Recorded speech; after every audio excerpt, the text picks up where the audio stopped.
Okay. So, dear students, let's start. Fluids in motion. ये आता है फिजिक्स के हाइड्रोडायनेमिक्स ब्रांच में. So, what is hydrodynamics? It's a branch of physics which deals with fluids in motion. हमने पढ़ा था hydrostatics. It's a branch of physics which deals with fluid at rest. और अब हम पढ़ेंगे hydrodynamics. It's a branch of physics which deals with fluids in motion. अभी आप कोई भी, जैसे आप एक प्लेन ले लो और उसमें हल्का सा पानी डालिए. अभी मेनी वे से हम लोग उसमें पानी फ्लो कर सकते हैं, एकदम हलू हलू आराम से, एकदम फास्ट. तो जब आप पानी मूव कर रहे हैं then it comes under hydrodynamics. अभी उसके कुछ फ्यू इंपॉर्टेंट टर्म्स है, हम लोग पहले वो टर्म्स पढ़ेंगे and then we will start with important concept. अभी आपको ये अज्यूम करना पड़ेगा कि suppose layer, I mean this fluid always flow in terms of layer. It can be in terms of a tube. So आप कुछ भी उसको assume कर सकते हैं depending upon the situation. सबसे पहले what is steady flow? Actually when I say steady flow, इसका मतलब क्या हुआ? Velocity should remain constant. Pressure should remain constant. So ये जो steady flow है एक मेजरेबल क्वांटिटी है. It's a measurable property of the fluid in which pressure and velocity should remain constant. तब उसको बोलेंगे स्टेडी फ्लो. मतलब ये कि the flow in which the velocity और pressure will remain constant is called as steady flow. I hope you got it. Steady flow एक measurable property है fluid का, जिसके अंदर फ्लूइड का pressure and velocity will remain constant. So it is steady flow. Second, what is flow line? You can see ये जो है वो आपका फ्लो लाइन है. सो ये फ्लो लाइन क्या है? It's a path. इस पाथ में कोई भी इंडिविजुअल पार्टिकल ट्रेवल करेगा. ये वो पाथ है जहां पे इंडिविजुअल पार्टिकल ट्रेवल करेगा, उसको बोलेंगे flow line. So it's a path of individual particle in a moving fluid. किसी मूविंग फ्लूइड के अंदर कोई इंडिविजुअल पार्टिकल जिस पाथ को फॉलो करेगा उस पाथ को बोलेंगे फ्लो लाइन. क्या बोलेंगे? Flow line. Then what is stream line? एकदम स्ट्रीम लाइन. एक्चुअली ये एक कर्व है. अच्छा, ये जब आपने सपोज कहीं पे आपने एक कर्व ड्रॉ किया, सपोज यहाँ पे एक कर्व है और आपने उसका एक टेंजेंट ड्रॉ किया है. सो वो जो टेंजेंट है किसी एक पॉइंट पे उस फ्लूइड के अंदर, वो टेंजेंट आपको ये बताएगा कि this is the direction of the path, मतलब direction of velocity. So what is stream line? ये ऐसा कर्व है जिसका टेंजेंट किसी एक पॉइंट पे, उस फ्लो के किसी एक पॉइंट पे अगर आपने टेंजेंट ड्रॉ किया तो वो टेंजेंट जो आपने ड्रॉ किया वो आपको क्या बताएगा कि उस डायरेक्शन जो टेंजेंट है वो उस पर्टिकुलर फ्लूइड का वेलोसिटी का डायरेक्शन बताएगा. आई hope you got it. So what is a stream line? It's a curve whose tangent at any point in the flow gives the direction of velocity. Gives the direction of velocity. तो streamline वो tangent है जो आपको velocity का direction बताएगा. Then what is a flow tube? It's a imaginary tube जिसके अंदर flow line travel करता है. मतलब द इमेजिनरी फ्लो लाइन का जो ग्रुप बनेगा उसको हम लोग बोलेंगे flow tube. Then what is streamline flow?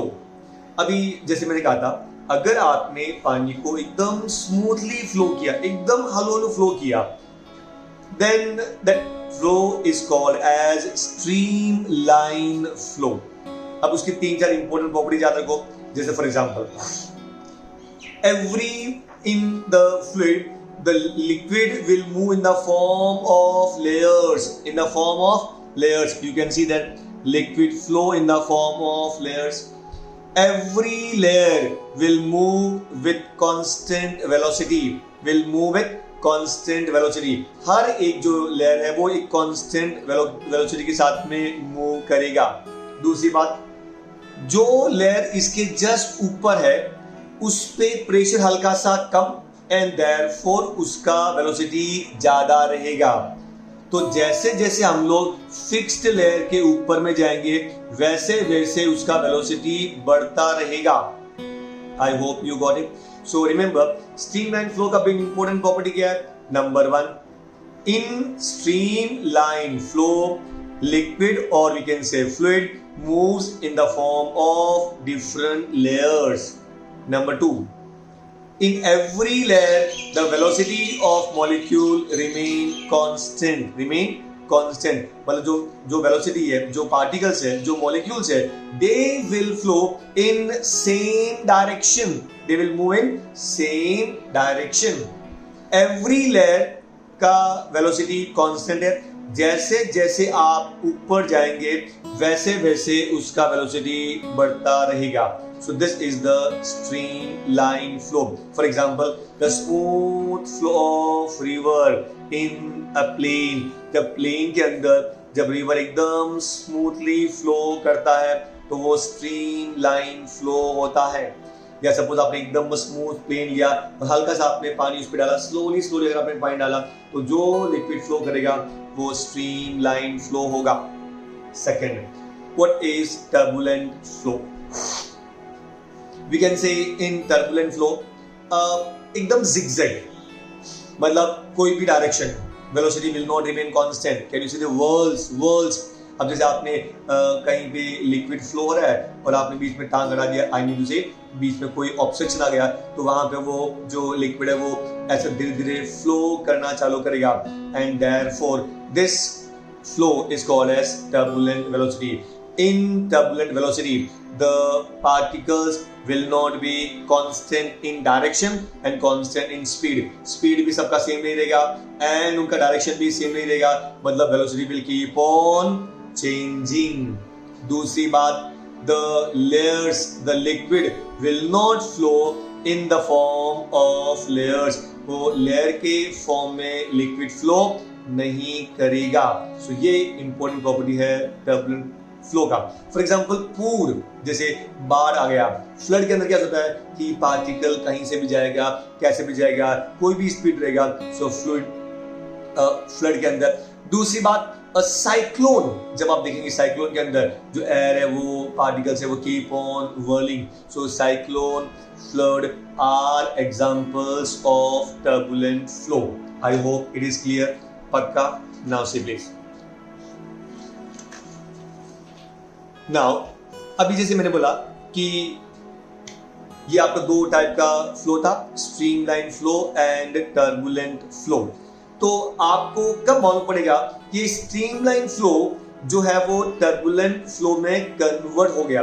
For example, जैसे पहले स्पीड कम था तो इट वाज स्ट्रीमलाइन फ्लो. अब आप क्या करो, उसका हल्का सा स्पीड बढ़ाते रहो. I give an example. आप एक ऐसा सी शेप या एक आपने पाइप लिया, पाइप को आपने आधे का आधा काट दो तो आपके पास ऐसा एक सी शेप पाइप रहेगा. उस पाइप के अंदर हल्का सा सपोज स्लोली आप पानी उसमें फ्लो करना शुरू करो. Please try to understand. आपने एक बड़ा सा प्लास्टिक पाइप लिया, उसको आपने बीच में से आधा कट कर दिया, लेंथ वाइज आपने कट कर दिया और उस पर्टिकुलर पाइप को आपने एकदम प्लेन में रखा हल्का सा और एक जगह से आपने उसमें पानी डालना शुरू किया.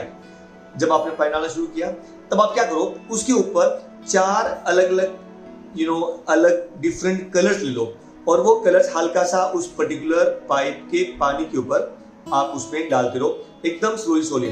तो क्या होगा, अगर जेंटल फ्लो है तो क्या होगा, these colours they will keep on moving parallel to each other. I repeat, आपने क्या किया, ऊपर एक ऐसा ट्यूब लिया, ट्यूब पे आप 4 अपने इस पे होल कर दीजिए और होल में से हल्का हल्का सा उस पाइप के अंदर वो जो है वो डिफरेंट कलर्स वो आप डालते रहिए। तो क्या होगा कि these colours will move along straight line. अब आप क्या करो, वो पाइप को हल्का सा और टिल्ट करो। जैसे आप टिल्ट करेंगे ऐसे नीचे की तरफ तो क्या होगा, स्पीड बढ़ेगा। जब स्पीड बढ़ेगा ना तो वो कलर है वो ज्यादा देर तक आपस में मतलब पैरेलल मूव नहीं कर पाएंगे and they will start mixing up. अगर आपने और स्पीड बढ़ा दिया तो क्या होगा कि जैसे ही वो कलर ड्रॉप होते हैं and they will start mixing up. तो इसे याद रखो कि हमने जब उसको टिल्ट किया तो उसमें क्या चेंज हो रहा था, स्पीड, बोले तो वेलोसिटी। और अब ये वेलोसिटी डिसाइड करेगा कि कब तक जो फ्लो था वो स्ट्रीमलाइन था और कब वो टर्बुलेंट फ्लो में कन्वर्ट हो गया। ये जो वेलोसिटी है हम उसको बोलते हैं क्रिटिकल वेलोसिटी।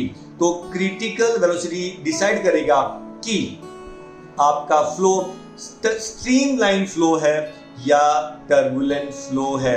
आई रिपीट, अगर स्ट्रीमलाइन फ्लो है तो एकदम प्यार से स्मूथली फ्लो करेगा और टर्बुलेंट फ्लो है तो एकदम स्पीड में फ्लो करेगा। So critical velocity will decide कि फ्लो आपका स्ट्रीमलाइन फ्लो है या टर्बुलेंट फ्लो है। सो what is the critical velocity? The minimum velocity below which the particle flow in streamline flow is called as critical velocity. After that velocity, the streamline flow will get converted into turbulent flow. तो ये आपका critical velocity. I hope it is clear. Now second part. Actually critical velocity की वजह से हम लोग Reynolds number find कर सकते हैं और वो रेनॉल्ड्स नंबर से मालूम पड़ जाएगा कि कब तक स्ट्रीमलाइन फ्लो है एंड कब तक टर्बुलेंट फ्लो है। फॉर एग्जांपल, अभी एग्जांपल लो, जैसे मैंने बोला था कि आपने वो पाइप लिया, वापस देखिए एक्सपेरिमेंट याद करो, आपने वो पाइप लिया, उस पाइप का रेडियस था r, रेडियस था आपका r, so d is diameter, d is the diameter, radius is r, d is the diameter. जो आपने लिक्विड यूज किया था उसका कोएफिशिएंट ऑफ विस्कोसिटी, मतलब वो कितना विस्कस है, उसको यूज करते हैं वर्ड कोएफिशिएंट ऑफ विस्कोसिटी। हम लोग इस पे डिसाइड करेंगे coefficient of viscosity and that is we call eta. So what is eta? Coefficient of viscosity. What is the diameter of that pipe? What is rho? Density of that fluid, or we can say liquid, and Vc is the critical velocity. तो actually इसका proof आपके syllabus में नहीं है, केवल आपको ये value I mean to से ये फॉर्मूला आपको लर्न करना है। सो क्रिटिकल वेलोसिटी का फॉर्मूला है Rn, nothing but what? Reynolds number. Rn, Reynolds number. Eta, coefficient of viscosity. Rho, density of fluid. D, diameter of pipe. इससे आप cross multiply करेंगे तो आपको मिलेगा Reynolds number. So Reynolds number Rn is equal to, cross multiply करो, Vc into rho into D divide by ईटा।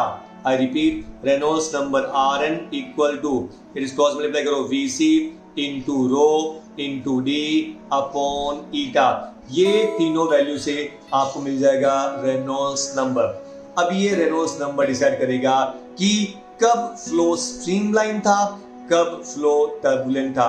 तो सबसे पहले अगर रेनॉल्ड्स नंबर आपका 1000 से कम है, अगर आपका रेनॉल्ड्स नंबर 1000 से कम है या 1000 है तो flow is called as streamline flow.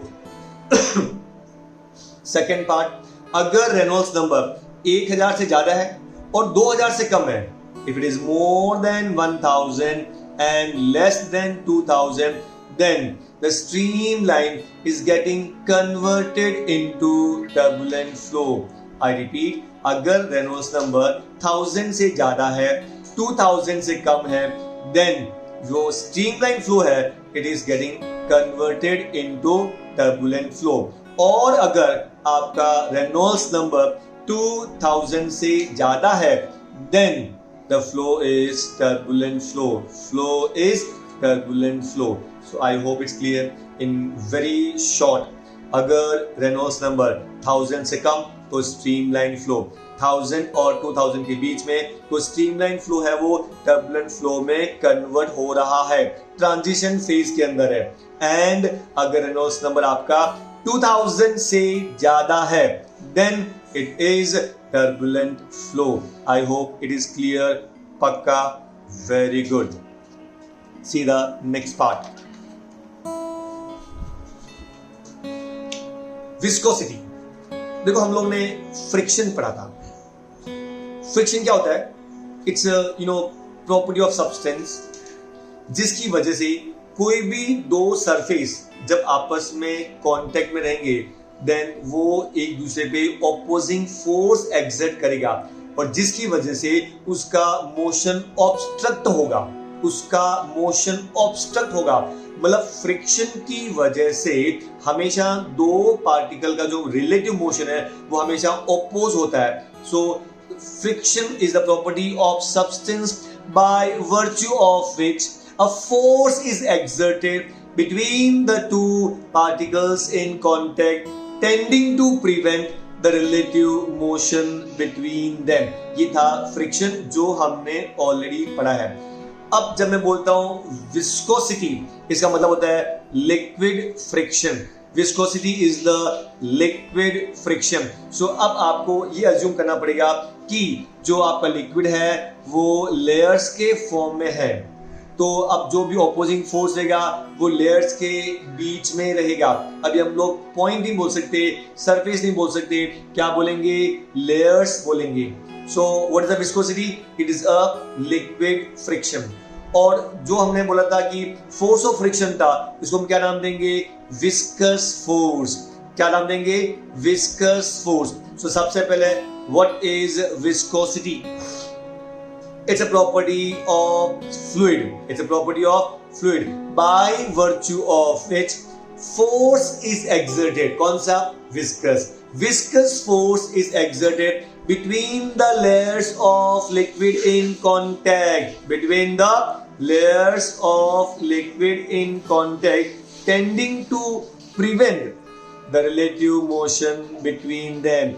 Tending to prevent the relative motion between them is called as viscosity. Called as viscosity. It's a property of fluid by virtue of which viscous force is exerted between the two layers in contact. Between the two layers in contact, tending to prevent the relative motion between them. I hope ये आपको definition learn हो गया रहेगा.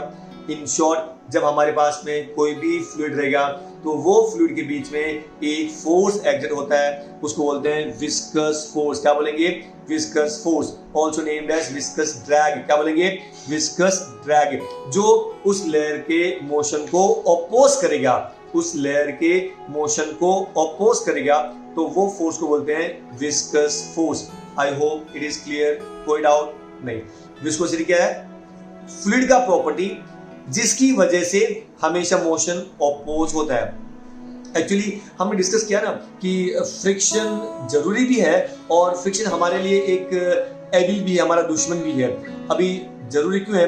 अगर आपको suppose पीना है पानी तो क्या करेंगे? आप ग्लास होल्ड करेंगे. अगर फ्रिक्शन नहीं रहेगा आपके ग्लास और फिंगर्स के बीच में तो ग्लास नीचे गिर जाएगा, आप पानी भी नहीं पी सकते हैं. अगर आपको चलना है सरफेस पे तो obviously surface of earth and the sole of your shoe के बीच में फ्रिक्शन होना जरूरी है. अगर फ्रिक्शन नहीं होगा तो आप सीधे लंबे हो जाएंगे. आई होप इट्स क्लियर. तो फ्रिक्शन बहुत जरूरी भी है, लेकिन बड़ी बड़ी मशीन्स के अंदर अगर फ्रिक्शन होता है तो जो मशीन कई सालों साल चलेगी वो 2-4 साल 5-10 साल में भी खराब हो जाएगी. तो वहां पे फ्रिक्शन नहीं भी होना चाहिए. तो जहां पे चाहिए वहां फ्रिक्शन होना भी चाहिए. At the same time we also want कि फ्रिक्शन हर जगह अच्छा नहीं है. नाउ अभी सबसे पहले what is the velocity gradient? मतलब एक वर्ड यू कहते ना वेलोसिटी मतलब स्पीड, ग्रेडियंट मतलब it changes with distance, changes with distance, उसको बोलेंगे वेलोसिटी ग्रेडियंट। मतलब चेंज इन वेलोसिटी, हर एक डिस्टेंस पे वेलोसिटी कम या ज्यादा होगा, उसको बोलेंगे वेलोसिटी ग्रेडियंट। पहले एक एग्जांपल ले लो आप, consider streamline flow, consider streamline flow, मतलब the flow is in the form of layers. हो गया। दूसरी बात, ये आपका स्टेशनरी लेयर है, जमीन है जहां पे लिक्विड फ्लो करता है, तो वो तो हिलता नहीं है, इसलिए स्टेशनरी लेयर है। कौन सा लेयर है? Stationery layer. हमने डिस्कस किया था कि यहाँ पे प्रेशर सबसे ज्यादा है, इसका मतलब ये हुआ कि इसका स्पीड सबसे कम, क्योंकि पूरे लेयर का प्रेशर इस पे गिरेगा, तो यहाँ का स्पीड सबसे कम, इसके ऊपर वाला स्पीड हल्का सा बढ़ेगा, और स्पीड ज्यादा और ज्यादा और ज्यादा। आई होप यू गॉट इट। मतलब जैसे जैसे आप डिस्टेंस इंक्रीज करेंगे ये सरफेस से, वैसे वैसे वेलोसिटी बढ़ता रहेगा। अभी कैसे, कितने डिस्टेंस पे कितना वेलोसिटी बढ़ता है ये देखिए। अब आपने क्या किया, हमने एक लेयर लिया ये वाला, और इस लेयर का वेलोसिटी है v। क्या है वेलोसिटी? v। और जो हमारे फिक्स लेयर से कितने डिस्टेंस पर है? x डिस्टेंस पर है। ये जो लेयर है वो हमारे फिक्स्ड लेयर से x डिस्टेंस पर है। उसके नेक्स्ट वाला लेयर वो x प्लस dx डिस्टेंस पर है। कितने डिस्टेंस पर? x plus dx। मतलब इन दोनों लेयर के बीच का वेलोसिटी डिस्प्लेसमेंट कितना है? dx। डिस्टेंस कितना है? dx। और ये लेयर का वेलोसिटी कितना हो गया? v plus dv। कितना हो गया? v plus dv। I hope you got it. So remember, आपने ये एक लेयर लिया, इसका वेलोसिटी v, उसका डिस्टेंस फिक्स लेयर से x, उसके ऊपर वाले लेयर का वेलोसिटी v प्लस dv। अच्छा, इसके नीचे वाला वेलोसिटी v माइनस dv, और इसका distance x minus dx। I hope got it. अब एक सिंपल, आपने ये दो लेयर यूज किया, तो इसका वेलोसिटी v प्लस dv, इसका वेलोसिटी v, तो चेंज इन वेलोसिटी कितना होगा? v plus dv minus v। इसका वेलोसिटी v प्लस dv, इसका v, तो चेंज कितना हुआ? v plus dv minus v, मतलब कितना चेंज हुआ? dv। मैंने कहा था ना इन दोनों के बीच में जो चेंज इन वेलोसिटी है वो dv है। एंड चेंज इन डिस्प्लेसमेंट, यहाँ का डिस्प्लेसमेंट है आपका x, और यहाँ का कितना था? x plus dx। तो change in displacement is x plus dx minus x is equal to dx। ये था आपका change in displacement. I hope it is clear. So what is the velocity? Velocity gradient, velocity gradient is defined as change in velocity per unit change in displacement. I repeat, velocity gradient is defined as change in velocity per unit change in displacement. I hope it is clear. अच्छा, मुझे बताओ फिर velocity gradient का unit क्या होगा? Velocity मतलब क्या? Metre per second, और इसका डिस्प्लेसमेंट का मीटर, तो कितना हो जाए आपका? मीटर पर ये जो स्पीड है मीटर पर सेकेंड, और डिस्टेंस का मीटर, तो metre metre get cancel, it is per second, it is per second. I hope it's clear. So unit of velocity gradient is per second. कितना? Per second. I hope it's clear. कोई doubt? पक्का? Now see please. Coefficient of viscosity. अब हम किसी भी fluid का coefficient of viscosity निकाल सकते हैं। मतलब जैसे फॉर एग्जांपल कोई फ्लूइड है, वो ज्यादा विस्कस है, कम विस्कस है, तो वो कैसे मेजर करेंगे? हर एक फ्लूइड का कोएफिशिएंट ऑफ विस्कोसिटी फिक्स रहता है। फॉर एग्जांपल हमने कहा केरोसिन कम विस्कस है, मिल्क उससे हल्का सा ज्यादा विस्कस है, देन हनी और ज्यादा विस्कस है। तो कहने मतलब ये हुआ कि ये जो है उसका विस्कोसिटी कितना है वो हम डिसाइड करते हैं कि उसका कोएफिशिएंट ऑफ विस्कोसिटी का एक वैल्यू होता है, हर एक का वो फिक्स है।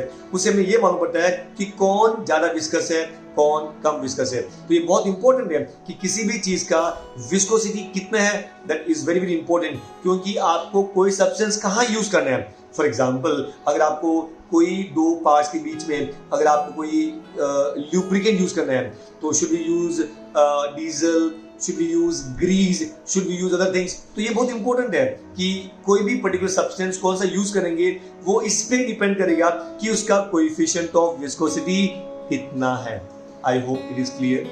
सो अब हम डिसाइड करेंगे, हम ये फाइंड करेंगे कोएफिशिएंट ऑफ विस्कोसिटी क्या होता है और वो कौन से फैक्टर पे डिपेंड करेगा और किसी भी सब्सटेंस का कोएफिशिएंट ऑफ विस्कोसिटी कितना होगा। I hope it is clear. Now see this. अभी consider streamline flow always. Then वो दो लेयर के बीच में फ्रिक्शन रहेगा and therefore viscous force रहेगा। Therefore the viscous force between the two layers is directly proportional to area of the layer। Obviously अगर area ज्यादा है तो पूरा layer they are in contact ना। अगर सपोज एरिया इतना सही है तो केवल इतना सा लेयर आपस में कांटेक्ट रहेगा। ज्यादा सरफेस है तो ज्यादा layer will be in contact, और बड़ा आपने सरफेस कर दिया तो और ज्यादा जो लेयर्स मतलब जो एरिया वो कांटेक्ट में रहेगा। एंड जितना एरिया ज्यादा कांटेक्ट में है विस्कस फोर्स उतना ही ज्यादा। So viscous force between the two layers is directly proportional to area of the layer, or we can say area of the fluid। Is that clear? Second thing, this viscous force is also directly proportional to velocity gradient। ये velocity gradient पे भी depend करेगा, क्योंकि आपने मैंने कहा था ना कि ये जो पर्टिकुलर लिक्विड है वो कितना स्पीड में जाएगा, दो लेयर के बीच में कितना स्पीड चेंज हुआ विद रेस्पेक्ट डिस्टेंस, तो वो भी डिसाइड करता है कि वो कितना विस्कस है। सो उनके बीच में जो फोर्स है, the viscous force है, this viscous force is also directly proportional to the velocity gradient। I hope you got it। So it is velocity gradient। Say equation number 2, आप दोनों को combine करो। So viscous force is directly proportional to area of layer। Viscous force is directly proportional to dv by dx, मतलब velocity gradient। दोनों को आप combine करो। So viscous force is directly proportional to a into dv by dx। आपको तो पहले से ही मालूम है कि जब कभी भी प्रोपोर्शनलिटी साइन रहेगा it should always be replaced by a constant। Therefore f is equal to eta a dv by dx। और ये आपका eta is called as coefficient of viscosity। eta is called as coefficient of viscosity। तो eta का value कैसे निकालेंगे, cross multiply करो। So eta is equal to F divide by, इन दोनों को आपको नीचे ट्रांसफर करना पड़ेगा। So eta is equal to F upon A into DV by D X. F upon A into DV by D X. अब मुझे बताओ इसका यूनिट क्या होगा। फोर्स का यूनिट न्यूटन, देन एरिया का मीटर स्क्वायर और वेलोसिटी ग्रेडियंट का पर सेकंड। याद रखो 1/सेकंड, तो सेकंड ऊपर चला जाएगा तो ये 1/सेकंड, तो सेकंड ऊपर जाएगा। So it is newton second per metre square. Newton second per metre square. I repeat, force का यूनिट न्यूटन, नीचे एरिया का मीटर स्क्वायर और वेलोसिटी ग्रेडियंट का क्या था 1/x। याद है 1/s, एस मतलब सेकंड, सेकंड ऊपर जाएगा। सो Newton second per metre square, newton second per metre square. ये था आपका unit of coefficient of viscosity. अब उसको आप डिफाइन कैसे करेंगे। देखो डेफिनेशन का एक रूल है, जो कुछ भी डिनोमिनेटर में रहेगा उसका वैल्यू हमेशा 1 रखने का। तो अगर मान लो एरिया का value 1 metre square, velocity gradient का वैल्यू 1, तो पीछे क्या बचता है केवल फोर्स। तो हम लोग कैसे डिफाइन करेंगे, coefficient of viscosity is defined as the viscous force acting between the layers of liquid, having unique area and unique velocity gradient। मतलब area should be 1, it can be 1 meter square and it should be unit dv by dx, मतलब it should be 1।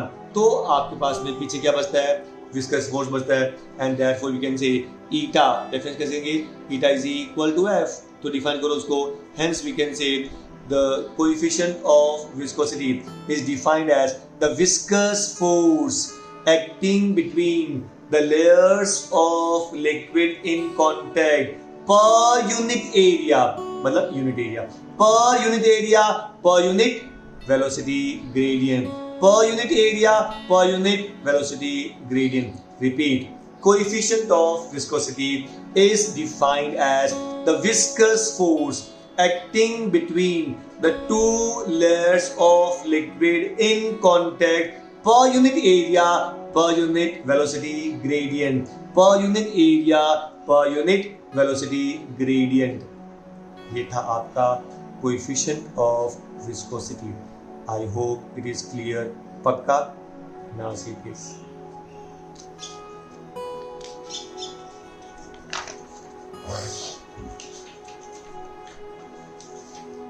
What is Stokes law? Consider any spherical body. जब वो body ऊपर से आप उसको release करेंगे then it will start moving towards earth. It will start moving towards earth.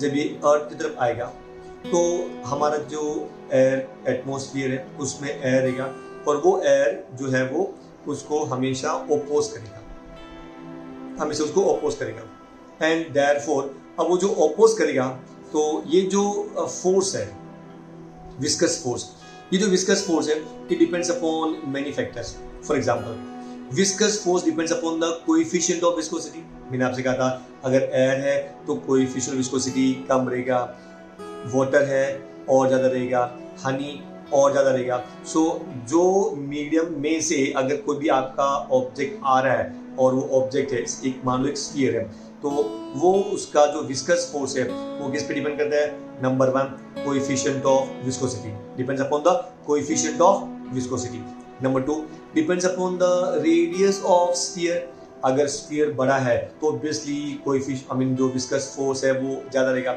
आप example लीजिए जैसे अपना एरोप्लेन है तो एरोप्लेन का आगे का पार्ट एकदम शार्प क्यों रहता है क्योंकि एरोप्लेन का स्पीड बहुत हाई रहता है और जब स्पीड बहुत हाई रहता है तो एयर का जो रेजिस्टेंस है वो मैटर करता है एंड देयरफॉर उसको कम करने के लिए always we have the sharp point अच्छा ट्रक या बस में तो शार्प पॉइंट की जरूरत नहीं पड़ती है रीजन क्या है कि ट्रक का स्पीड इतना हाई रहता है तो जो वेलोसिटी है उसका वो जो एयर का जो रेजिस्टेंस है that can be neglected I hope it's clear so second thing यहाँ पे viscous force is directly proportional to radius of object अगर रेडियस कम है तो विस्कस फोर्स कम लगेगा और बड़ा है तो ऑब्वियसली विस्कस फोर्स ज्यादा लगेगा so viscous force is also directly proportional to radius number 3 viscous force is also directly proportional to velocity अभी आपने एग्जांपल दिया एरोप्लेन का क्योंकि वेलोसिटी ज्यादा रहता है तो वो मैटर करता है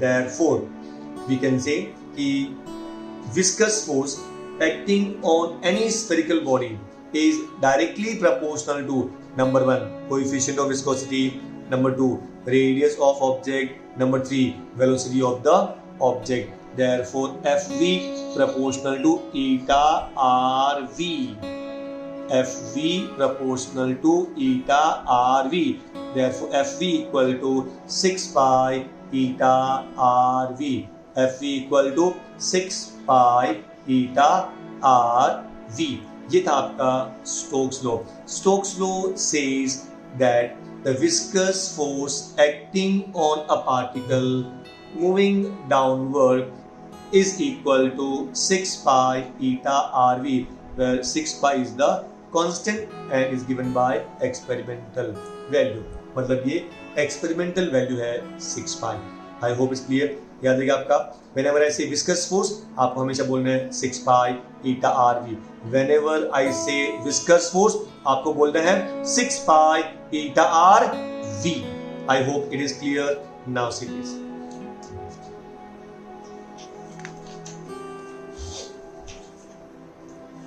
what is terminal velocity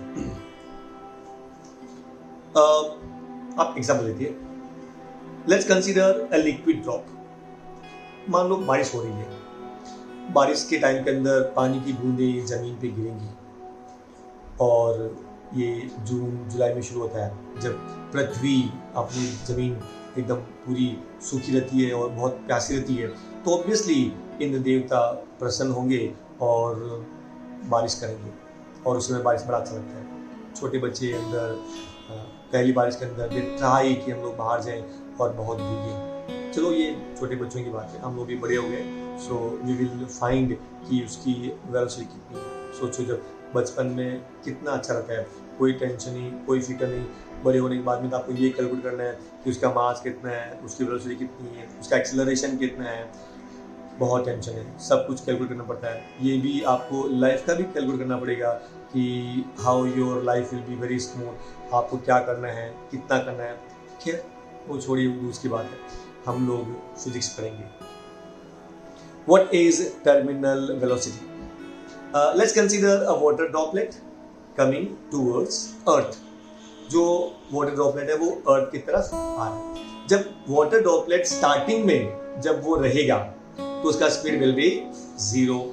जैसे जैसे वो वाटर ड्रॉपलेट जमीन की तरफ आएगा उसको अर्थ अपनी तरफ खींच रही है, इसीलिए वो जमीन की तरफ आ रहा है। अच्छा, उसमें एक्सेलरेशन रहता है, मतलब every second speed increases by 9.8 metre per second.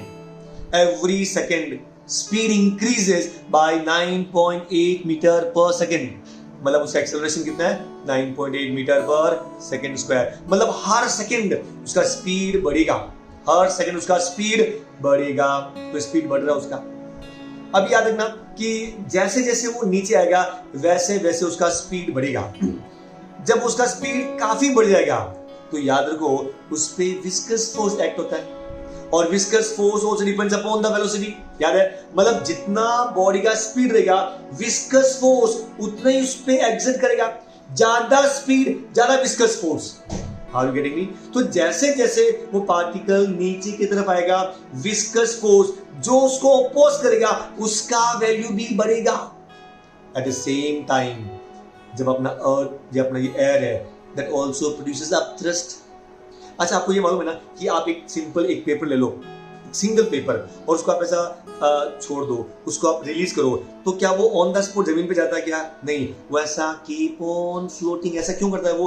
क्योंकि air produces upthrust in upward direction, इसके लिए वो इंस्टेंटली सेटल नहीं होता है।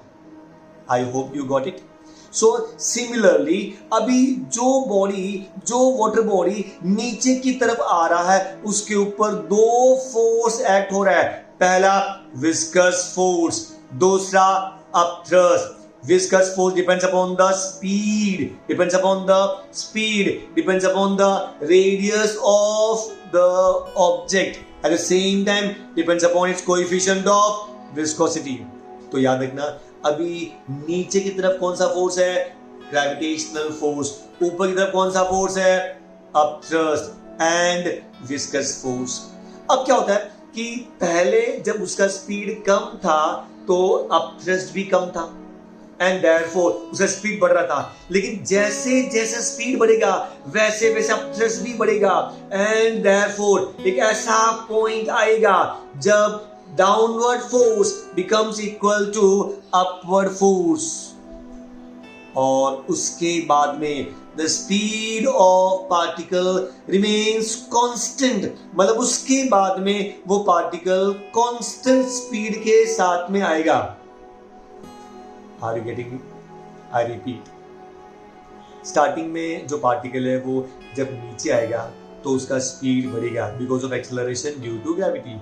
एट द सेम टाइम उसका थ्रस्ट एंड विस्कस फोर्स भी कम है, इसलिए वो निग्लिजिबल है क्योंकि इसका स्पीड कम है।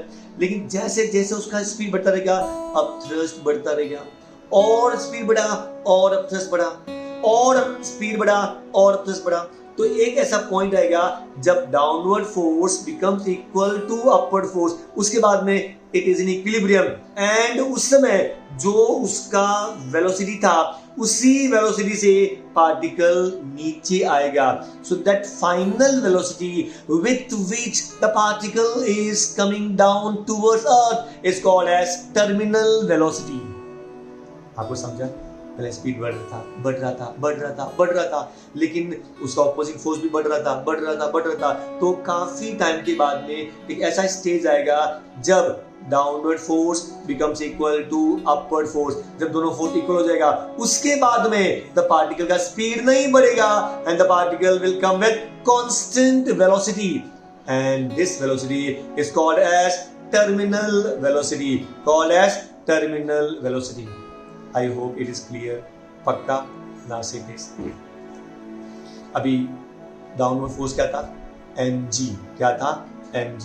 ये था आपका डाउनवर्ड फोर्स। सो fg मतलब downward force, gravitational force, that's equal to mg। Now what is the formula for density? आपको मालूम है बचपन से, density equal to mass upon volume. So mass will be density into volume. Density into ये कौन सा body है? Sphere. कौन सा बॉडी है? Sphere. What is the volume of sphere? 4/3 pi r cube. What's the volume of sphere? 4/3 pi r cube. Substitute कर दो. So what is the force? M into G. M क्या था? ये वाला M था. Rho into 4/3 pi r cube into G. ये pi r है, radius है. Pi r cube into G. ये हो गया आपका डाउनवर्ड फोर्स। अब बोलो अपवर्ड फोर्स कौन सा? दो फोर्स अपवर्ड, कौन सा? एक तो विस्कस फोर्स, याद है, और दूसरा अपथ्रस्ट। तो विस्कस फोर्स कौन सा याद है आपको? इट इज 6 पाई, देखो upthrust plus viscous force. I hope got it. अच्छा, विस्कस फोर्स का फॉर्मूला हमने अभी पढ़ा था बाय स्टोक्स लॉ। फॉर्मूला क्या था? 6 पाई ईटा आरवी। फॉर्मूला क्या था? 6 पाई ईटा आरवी। ये था आपका विस्कस फोर्स। और अपथ्रस्ट क्या होता है कि एक्चुअली ये अपवर्ड ग्रेविटेशनल फोर्स। क्या होता है? Upward gravitational force. केवल इतनी फर्क है कि नीचे आते समय जब जो डेंसिटी वो लेते हैं पानी का, और ऊपर टाइम के अंदर जो हम लोग लेंगे डेंसिटी वो क्या लेंगे? एयर का। सो एयर का डेंसिटी सिग्मा, पानी का कितना? रो। ये जब डाउन हो रहा था तो हमने रो लिया था कि ये पानी का डेंसिटी है, और ऊपर की तरफ कौन सा रहेगा? सिग्मा, भले तो एयर का। And therefore upward force is sigma into 4/3 pi r cube g plus 6 pi eta rv। ये हो गया आपका upward force। In equilibrium, downward force must be equal to upward force। मैंने आपसे कहा था कि जब वो equilibrium होगा उस समय क्या होगा? The particle will come with constant velocity and that velocity is called as terminal velocity। I hope you got it। So उसको आपने इक्वेट किया, downward force should be equal to upward force. So sigma into 4/3 pi r cube g equal to sigma into 4/3 pi r cube g plus 6 pi eta r v. आपको ये velocity चाहिए, इसको आप ले लो left side में, इसको आप ट्रांसफर कर दो राइट साइड में, तो क्या मिलेगा? 6 pi eta RV is equal to ये वाला 4/3 पाई आर क्यूब। इसको ले लो 4/3 पाई आर क्यूब इनटू रो, और जब ये यहां पे जाएगा तो माइनस में हो जाएगा, माइनस सिग्मा, और उसको जी बाहर निकाल लो। Pi gets cancel, 2 twice 2 thrice, एक आर भी कैंसल, यहाँ क्या बचेगा? R square. क्या बचेगा? R square. यहाँ पे आर कैंसिल हो जाएगा, यहाँ पे आर स्क्वायर बचेगा। तो यहाँ आपको क्या चाहिए? v। So v equal to इधर 2 बच गया, आर स्क्वायर बच गया क्योंकि आर कैंसिल हुआ था, rho minus sigma into G divide by ये ईटा भी यहाँ पर आएगा। This is the value of terminal velocity. I hope you got it. पक्का?